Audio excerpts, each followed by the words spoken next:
episode of The Money Movement here in early 2022. I'm really pleased to be joined today by Sid Powell, who's a co-founder of Maple Finance. We're going to get into a lot of detail about what Maple Finance is. I've been tracking the work that Sid and team have been doing for quite a while now, for the last, I don't know if it's been a year. I think you guys launched last spring, maybe summer. Yeah, it was around May. Yeah, exactly. Yeah, so have been watching this, and I think Maple is a fascinating project that is, I think, representing a kind of taking institutional markets models in debt, in lending, and kind of re-envisioning it and rebuilding it entirely on chain. And here at Circle, we see a lot of really interesting use cases with USDC and in DeFi. And I think there's this kind of fusion of TradFi, DeFi, stablecoins, and I think in some ways maybe we're seeing the birth of the future of global debt markets kind of happening here. So a lot to talk about on all of those themes, but maybe just to get started, Sid, tell us a little bit about your own journey, your background, and kind of how you got into crypto, as people always like to ask and share, and then we'll drill in from there. Yeah, sure. And very happy to be here. Thanks, Jeremy. So I came from a debt capital markets background, and this was working in institutional banking back in Australia, where I was involved in securitization. And so what that means was largely we were helping lending companies to access funding from banks and from investors so that they could grow their business and lend more money to customers.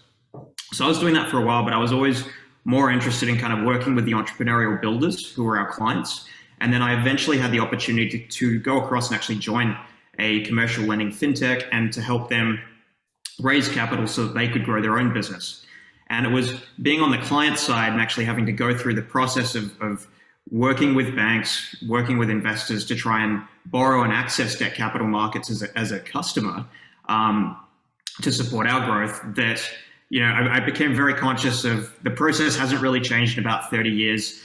You deal with a lot of lawyers, you deal with a lot of different third parties, and it's actually very slow for innovative companies to actually access the funding they need to grow.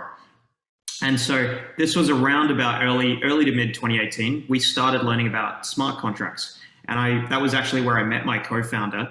And we started learning about this idea that, well, maybe you could actually have programmatic bonds or you could have programmatic loans. And that really hit a nerve for us. When we started to think, well, we've got hundreds of pages of legal documents that all just say if this, then that. And couldn't that be done way more efficiently with code? And then couldn't you set up some kind of infrastructure that would actually link the companies around the world to a marketplace for these products? And so anyway, we kind of ground away for about 18 months, writing white papers, trying to come up with a proof of concept. And then it was really late last year that we were actually able to raise funding and to start to build out the team. And what that coincided with was broader acceptance of DeFi. I remember when we first started, people were saying, no, DeFi yields will not be a thing. Therefore, you can't really build some kind of credit marketplace. And so that's what we set about to build, which is a marketplace for growth capital built on top of Web3 technology that innovative companies from around the world can access, really to fund this kind of next disruptive era in history. It's awesome, and I think the idea of programmable money, it's been something that a lot of people have talked about for a long time. We're obviously seeing it play out in a big way with smart contracts now, and there's a glimmer in people's eyes.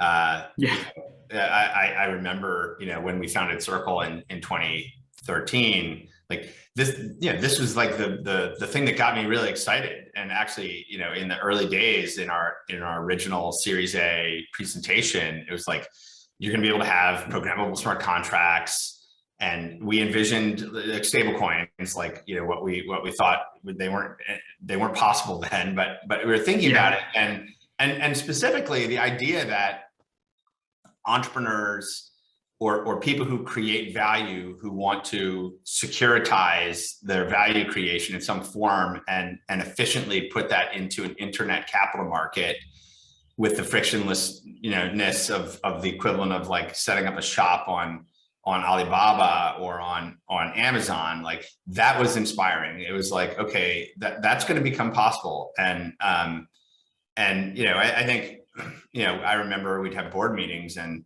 we'd talk about the phases of sort of how this would go. And, and I always thought like that kind of stuff would be like in the 10 to 20 year timeframe. That was 2013. But we're now, 8.5 years and it's here. I mean, these building blocks are here. And so it's a really, really exciting moment. And I know, a lot of this stuff still feels really nascent and like the user experience for all these things, but it is really getting started. So with Maple specifically, maybe walk through, the kind of architecture of how different types of entities might interact with it. And then maybe, just at a high level, just the sort of tech stack today and how you think about that as well. Yeah, so at a very high level, how Maple works is it's obviously, it's a lending marketplace. So on either side of that, you have the borrowers. And our borrowers today are primarily crypto native companies, and they're choosing to use us because they might be very profitable, but they struggle to access capital from banks.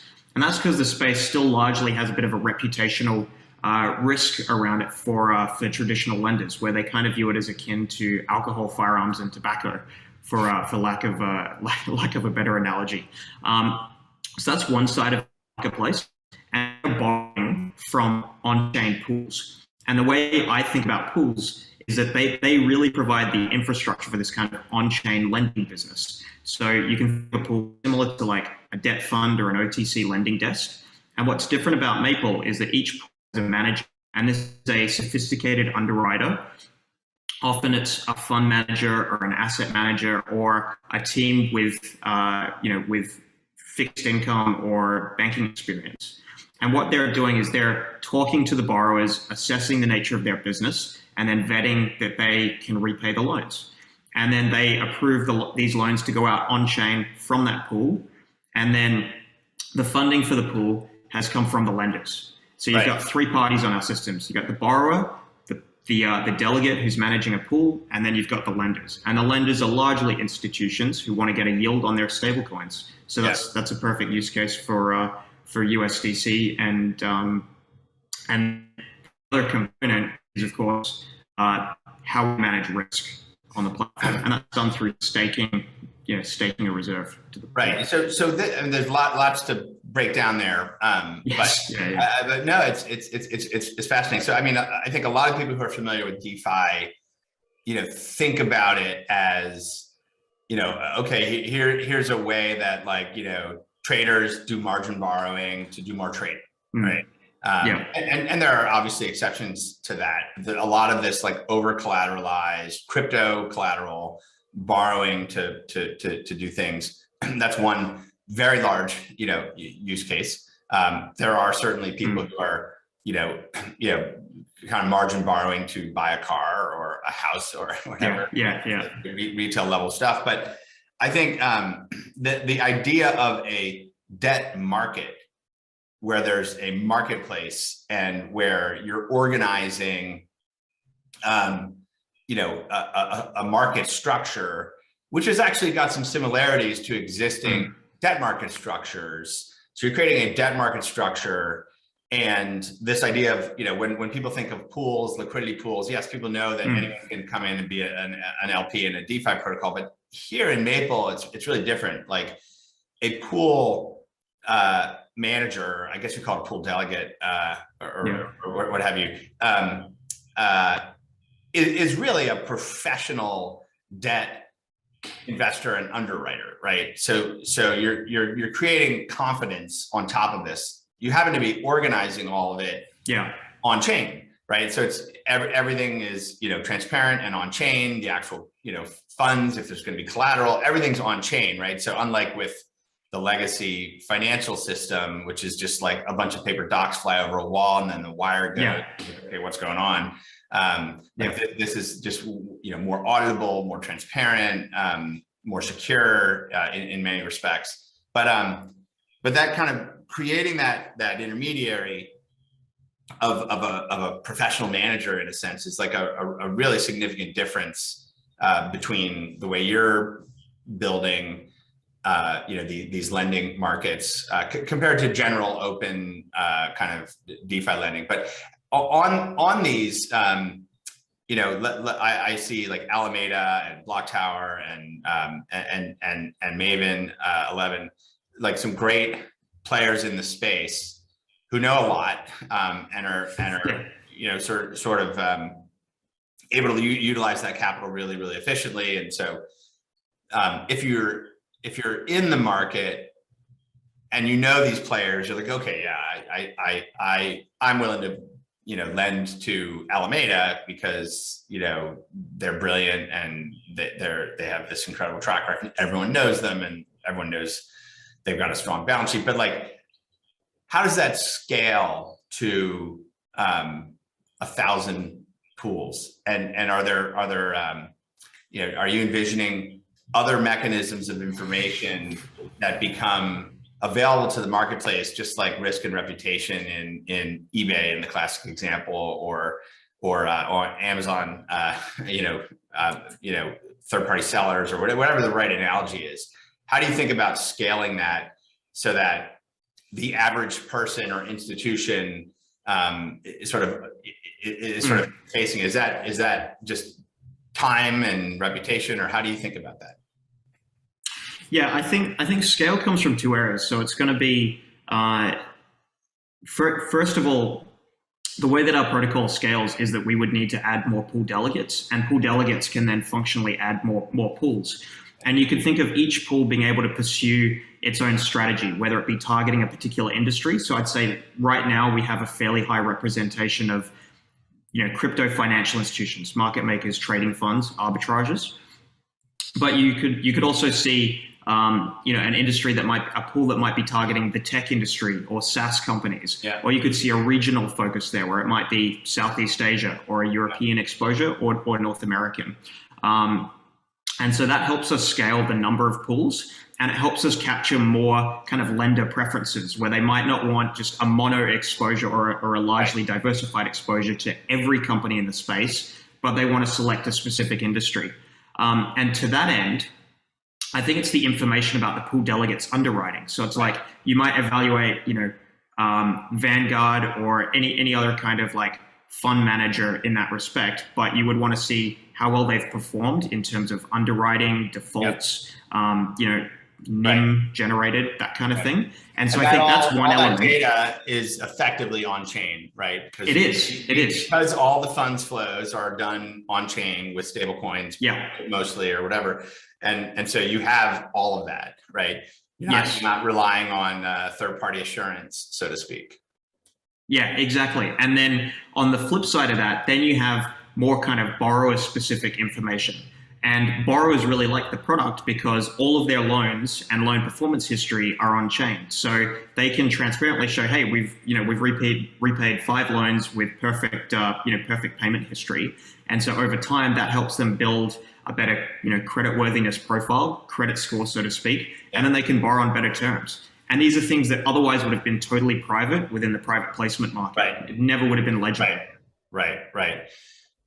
Yeah. So, I mean, it's, I like to use this analogy often of, I think in a conversation we were having the other day, I talked about like long tail markets. The internet's really great at creating long tail markets for content like YouTube, or long tail markets for advertising like Google, long tail markets for commerce like Amazon, blah, blah, blah, right? So theoretically, right, you can create these long tail markets on these kinds of infrastructures, which is super, super exciting because it really is about democratization and to access to capital on both sides, right? On both sides, the investor lender slash, and then on the other side, the borrower. But all of these platforms have been able to use data and use data and effectively various forms of scoring or predictive analytics or other things. And do you envision that, like, you're going to have enough data that this effectively will provide that level of sort of signaling that it can be a mass scale infrastructure? Yeah, I think so. And I mean, as we scale, so we're still very early on in terms of gathering those data points, but as you gather enough points on both good credits and bad credits, then naturally data scientists are going to be able to enter the ecosystem, look at this and try and formulate credit scoring models. Yeah. And you could see the birth of effectively like on-chain ratings agencies. Absolutely. That would have this kind of technical expertise to scrape all this information and process it. And that naturally makes it much more scalable then, because all the data is on chain. So you don't have that bottleneck and that friction in producing that scoring. Yeah. Yeah. What is the, maybe just for the viewers and listeners out there, just these markets today, the markets that are operating on Maple today, what are the typical borrowing rates, APYs? What's this kind of typical cycle of capital kind of thing? Yeah, so the product that we have on the marketplace at the moment in these pools is fixed rate, fixed term loans. So it really resembles the kind of the term credit market. And that was a deliberate decision because we wanted to be able to provide certainty around capital budgeting for these companies. So the loans would typically be kind of average size might be 5 to 15 million at the moment. It's been getting larger as we've been going. And then typical tenor might be about 6 months. So 6 months, interest only. Borrowers are typically paying an APY of between sort of like 8.5% to 12.5% at the moment. And that obviously fluctuates with the market. And then we began with some level of collateralization, but given we were targeting the most creditworthy borrowers in the market, these have shifted to be more uncollateralized, and that reflects the nature of the business because you're lending to a market maker who's always got the capital on hand because it's just in exchanges. Right. It's interesting. So I wanted to talk about the collateral piece of this as well. It's under collateralized for the most part, but there is some that's uncollateralized. And is the collateral, what are the forms of collateral that are in the protocol today? Yeah, so the forms of collateral that we accept today are cryptocurrencies. So it's WBTC, which is an ERC20 form of Bitcoin, of course. And then we've also taken stable coins and we've onboarded the ability to do things like Aave or Link, for example, as collateral. So, but it very much remains within cryptocurrency as collateral.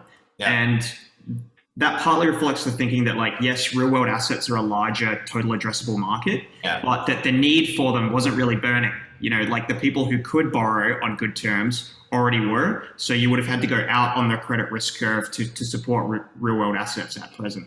So I think we'll get there eventually. Yeah.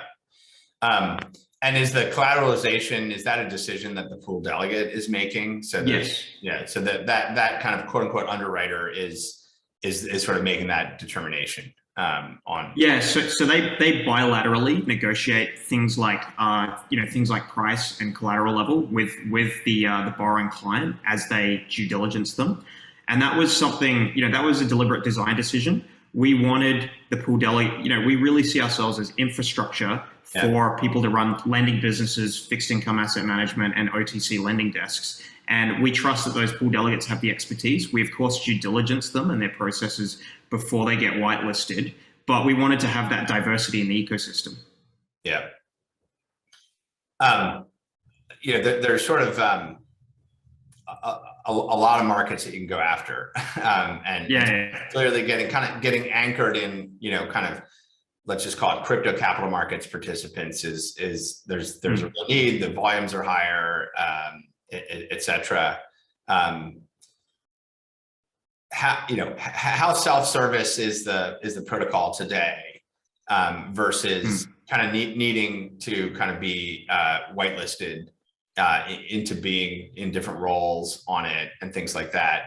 And at what point do you envision it being more self-service so that, someone who's like, I really understand, mobile app entrepreneurs in Nigeria, and I'm going to be the, I'm going to write that risk, so to speak, or whatever it is. Right. Yeah. So how soon before we have like Tala as a delegate on the protocol? I think so. Right now, early on, it's kind of it's in more of a curated stage, and that's because we wanted to ensure a good experience for lenders and also for the borrowers who come on board. So you have this kind of whitelisting process where we would go through, understand like the way that a delegate is going to underwrite and assess borrowers and which target markets they go after, so it doesn't cannibalize existing pools.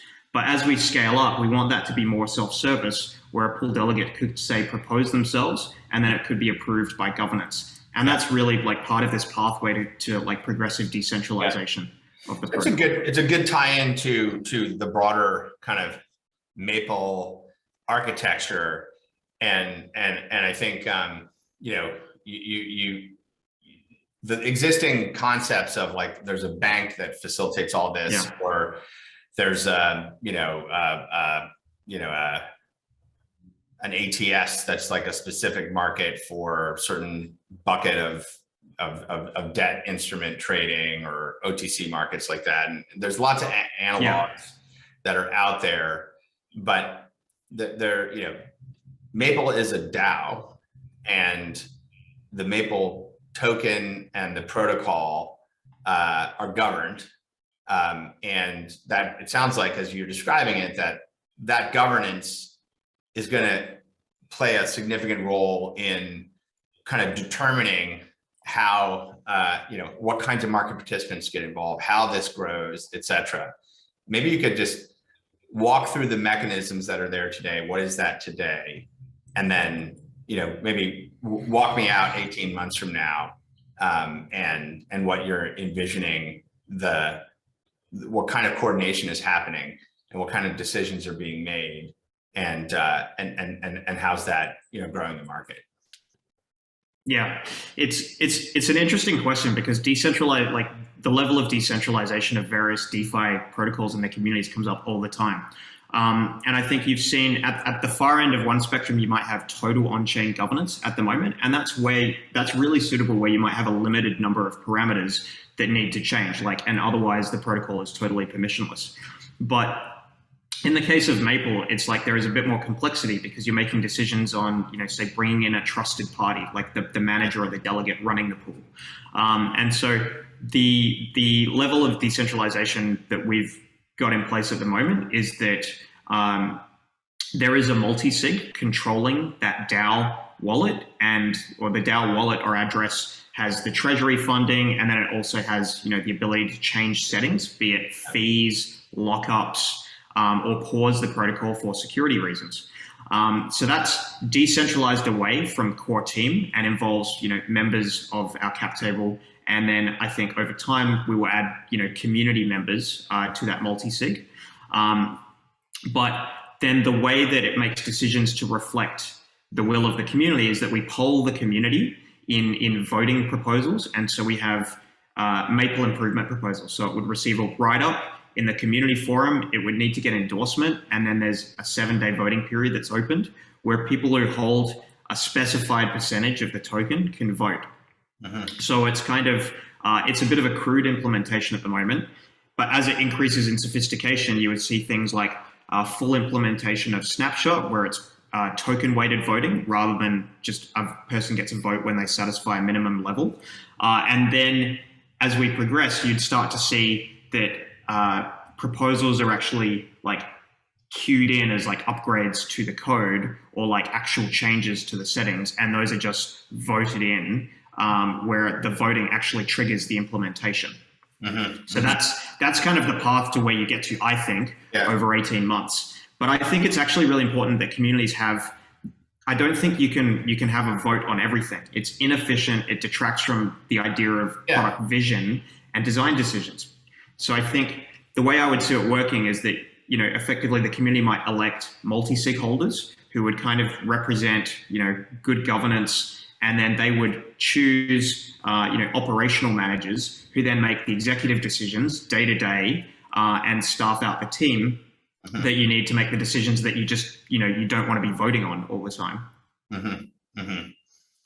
Yeah, and I mean, I can imagine, down the road, right? You have like the example of leveraging DAO token holders for making decisions, like kind of market expansion decisions, which is really about who are you allowing in as pool delegates, and that you could have a tiered structure where you're kind of delegating down to, there's a group that's like very, very focused on, I'll use that example, fintech in Africa or whatever. And then you're basically delegating down to that group to basically, be in the market, finding the pool delegates for, for a whole set of investing activities or borrowing, et cetera, and that. So you kind of have the market expansion, the community could actually drive the market expansion of this in some pretty significant ways as well. Yeah, 100%. And I think it's kind of interesting at the moment because, like, if you look at a DAO, a DAO doesn't have like a kind of legal entity behind it at present. Like, I know some jurisdictions are working to set that up, which could be an innovation that makes it easier for DAOs to do business with different vendors or service providers like lawyers, accountants, what have you. But it is also this interesting time where when you talk to people who are service providers and you explain that you're a DAO, it's kind of like there aren't the mental models on the other side to actually sort of conceive of what's happening. So that often puts a bit of a stopper on business. But it's kind of the same way, 500 or 700 years ago, someone might have asked you like what religion you belong to, or dominant kind of, theism, rather than there wasn't the concept of a nation state, whereas now everything needs to be tied to a nation state jurisdiction. And maybe in future that shifts a bit. Yeah, I mean, the invention of the joint stock corporation was about 500 years ago as well. Took a while for it to kind of take hold. But I talk a lot about and other people too, but basically, like, we're finally we're reinventing corporate forms, and we're going to graduate past the joint stock corporation, I think, pretty readily. And I think, it's just reflective of how, capital and work can be organized in the age of the internet, and what that looks like. So to me, this is just, I think the birth of a new era in how labor and capital is organized. But it's interesting. It's sort of, I'm very excited about where you can go with this, obviously. Maybe kind of coming back in a little bit to that for you, does this eventually compete with or provide the infrastructure to enable firms to compete with commercial banks at scale? Yes. So the way I see us is that Maple's not a lending company competing with commercial banks or the likes of JP Morgan. Instead, we're more like a layer of infrastructure. Kind of imagine it being like Shopify. Shopify created this new platform. Anyone who wanted to compete in e-commerce could set up a virtual shopfront. They compete on price, range, selection, what have you. We're doing the same thing for capital markets. So you could have a team, you could have a commercial bank, set up and run a pool on here. You could have a team break away from a commercial bank and set up and run a team. But then they're competing on ability to manage risk, ability to source capital. It's like credit funds compete with commercial banks. Exactly. On a huge scale now, right? I mean, that developed over the past, whatever it is, 20, 30 years, right? Yeah. But one of the difficulties for them is that they still have huge fixed costs. And what Maple does is kind of like, I guess to borrow another analogy, it sort of compresses that in the same way that Amazon did for spinning up servers and infrastructure. And it converts this to a variable cost proposition. Now that makes it much easier now to be a team of 5 or 10 running a lending business or a credit fund and competing with really large banks, because you're on a level playing field of infrastructure. And that actually, I think it makes the market healthier, because it gets away from the idea of returns to scale, and it brings us back to a more level playing field, and kind of, I guess at best, can kind of unbundle some of those structuring teams. Like really promising ones can go and run their own business on top of Maple. Yeah, totally. One of the things that using that long-tail markets concept a little bit more, that the internet's really, really good at bringing experts together. Reddit communities are sort of like one example, but there's obviously huge numbers of kind of expert-led communities. Obviously, just the ability for people with knowledge to kind of synthesize that, organize that, interact around that, empowers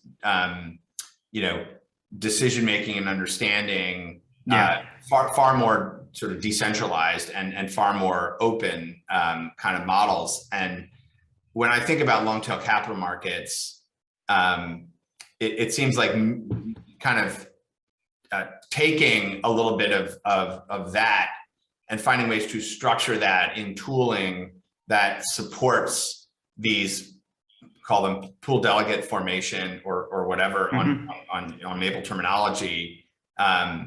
It's potentially really, really powerful, right? It may be that the people who can actually like figure out at a very micro level, like what's a good opportunity from a lending perspective, may not be people who have any background in finance at all. It may actually just be people who are really close to a geography, a domain, a community, and can kind of convene that knowledge. And it's, I think, to the degree that DAO members, as it were, can extend to normal people, not FINRA licensed, the other, right? But sort of an internet of kind of participation. It's really interesting. Obviously, we're not there right now, but you can imagine that.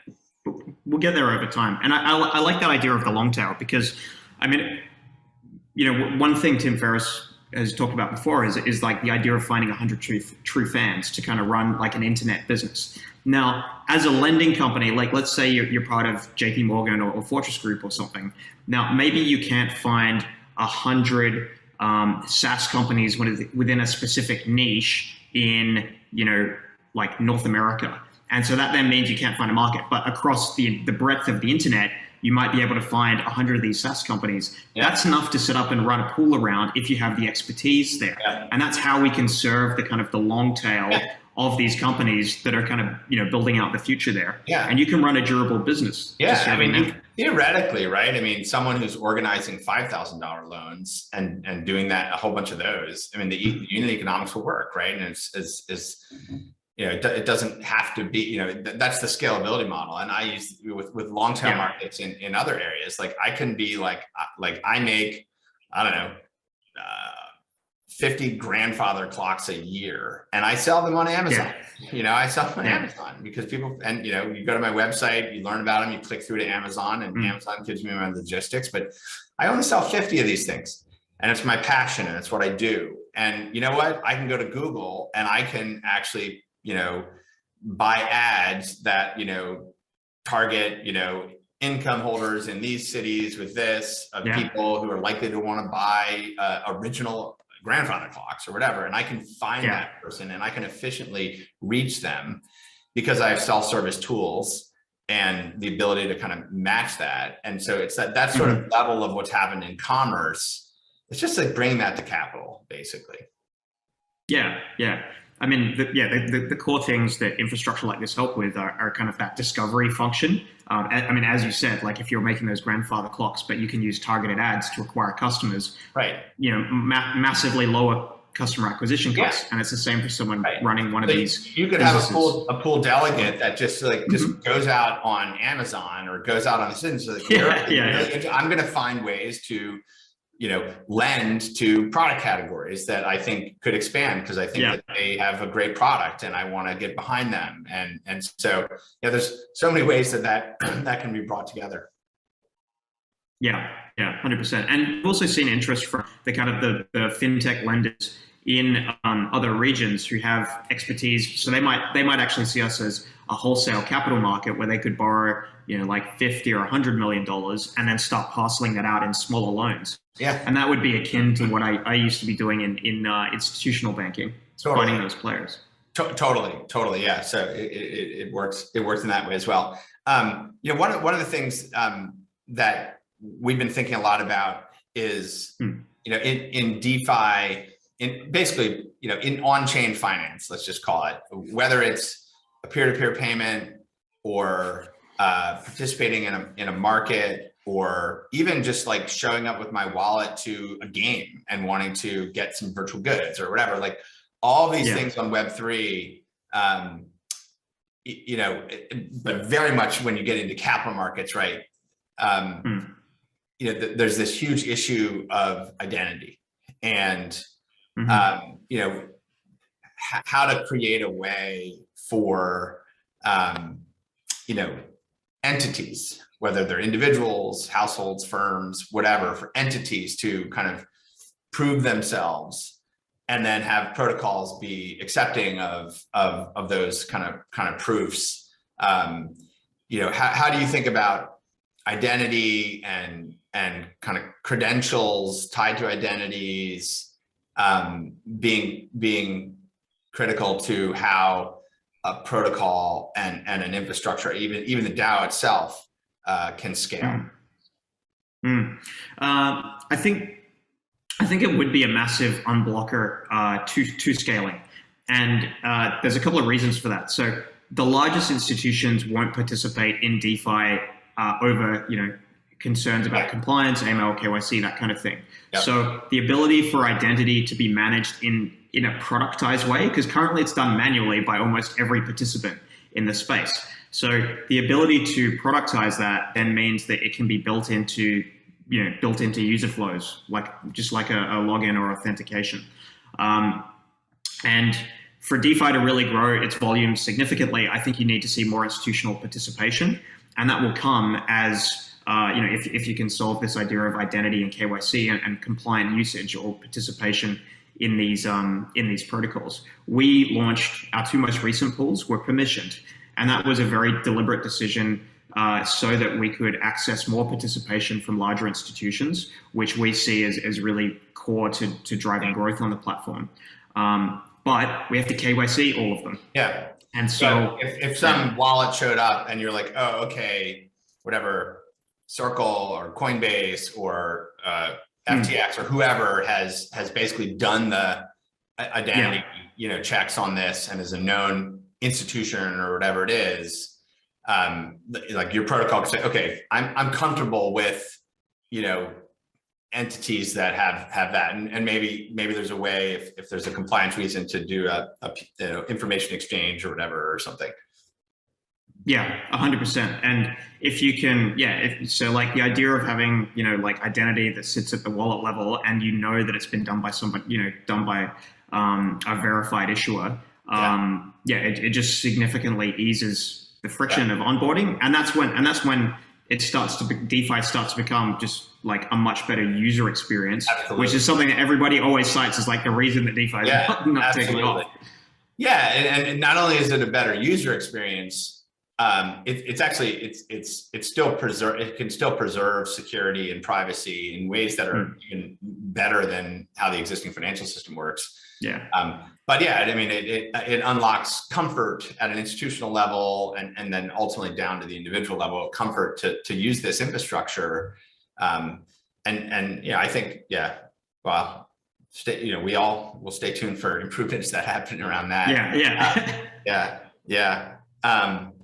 It's really exciting. I'd love to hear, you just talk for a minute about and obviously you don't need to share anything confidential or proprietary, but just a little bit of from where you started, having conversations with different types of entities that might be using that to kind of where you are today, in just over a year, I guess, year and a half now. Or no, less, way less. Less, yeah. It's like 8 months of being live. Okay, yeah. So over 8 months, you kind of, I'm sure you've seen the kind of conversations evolve, but like, what's the difference from then to now, and what does that tell you? Yeah, so I think we launched on Mainnet back in May of 2021, and that was with a very first single pool of 17 million in loans. And then since then, we've now scaled that up to the point where we're currently sitting on about 505 million in TVL, so just over $500 million. And that was achieved in about 7.5 months of growth.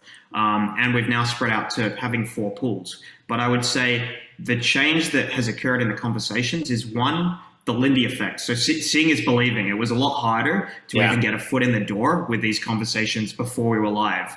Then you go live and it's like, okay, this is just an experiment. Then you hit like 100 million. It's like, okay, this is maybe a thing. And now we can sort of comfortably have a lot of conversations with various TradFi institutions who are now actually looking across at this going, okay, like we're actually quite serious about participating on this, whether as a lender or maybe spinning up a pool as a pool delegate. So I would say there's a number of CeFi and TradFi players who've expressed interest in this, and they're actually looking at it, with the lens that we try and push, which is it's infrastructure. This is just a new platform and way of running the businesses that they've previously been familiar with, lending businesses. It's just when you're dealing with a B2B product like this, the sales cycle is a lot longer in terms of getting them comfortable. And so you've got to have multiple conversations with kind of compliance teams and risk and satisfy them on that. But the Overton window has shifted incredibly from, early 2019, DeFi wasn't a thing. Then early 2020, under collateralized lending wasn't a thing. And, it's amazing to see, I think in the under collateralized lending space has now been over $1 billion of loans done. And I think probably over this coming 12 months, I would expect that to at least 10x. Yeah, absolutely. Yeah. I mean, I often talk about the market opportunity for crypto finance. There are many market opportunities in crypto finance, but when I think about, stable coins and lending and what that can look like, I mean, M2 is a big number. M2 is like $115 trillion. And if you break down M2 in terms of what that is and how much is uncollateralized, and is, credit expansion for people who are building businesses and, so on, it's staggering. It's staggering. Right. And we know how bad the existing, system is in terms of efficiency and effectiveness. And so it's cool. It's going to be very, very exciting to see. On that note, like, I think, with tools like USDC, right, and the ability to connect USDC with a capital market, you lower the barrier to entry to being a participant in capital markets and being a net saver or a net borrower. So you could be a net borrower if you want to expand your business. Maybe if you had a bumper month or bumper year, you've got surplus capital, you want to invest it and deploy it in a capital market. Well, when you make it much, much easier to access that and in smaller amounts, you dramatically expand the pie, right? It's like the idea of the Sony Walkman. It was like, as soon as it became popular, it was like 10x the number of people who could listen to music and consume it, right? Yeah. So I talk to monetary theorists and central bankers and other folks from time to time. And, one of the things that I talk about is, the possibility that you could have a full reserve, digital currency like USDC kind of thing, but still have money multiplication and money velocity that meet the credit expansion needs that are there. And one of the things that's really unique about stablecoins, blockchains is, we're now seeing that, from a capital efficiency perspective, you actually can, store and transmit value basically to anywhere in the world at a fraction of a cent, with finality and security. And, fractional reserve banking in some ways reflects the capital inefficiency of the way money actually moves in the world. And if you collapse that, the physics of money change. And if you have a full reserve instrument and the physics of money become, you could theoretically, to your point of net borrow versus invest, right? You could have, an individual or a household or a firm that's, let's say it's, I got 5,000 sitting there like a demand deposit account, or I've got, $1 million sitting there like a corporate cash account. And it could be, very, very efficiently on a programmatic basis being utilized as a facility without having to create new money with a locking mechanism. So you actually theoretically can build, I think, mechanisms that provide the superior capital availability to net, borrowers without introducing the fundamental risk of fractional reserve. And so it's maybe a theoretical question right now, but I think the kinds of infrastructure that you're building and stuff that we're interested in, paints a picture of maybe a slightly different model for how how this can work for society. Yeah, I think so. And I'm interested in in terms of network science, like the emergent properties that'll come out of an international financial system that's now more connected across the globe. Exactly. Where the ability to transfer money in 15 seconds to the other side of the world versus T+3 days is what's going to come out of that? Solana, you've got 400 milliseconds and a fraction of yeah, 100%, which is something we're pretty excited about. So we're going to start to build on Solana and launch a V1 of our protocol there as well. But yeah, hugely exciting. Yeah, absolutely. So this has been a really enjoyable conversation. Congrats on the momentum you guys have, and we're excited to be a partner and working with you and building with you. And really excited to see what happens over the next year. And I'm sure we'll have you back here on the show as well. Yeah, thanks for having me on, Jeremy. Love to come back. Really enjoyed it. Cool. Thanks, Sid.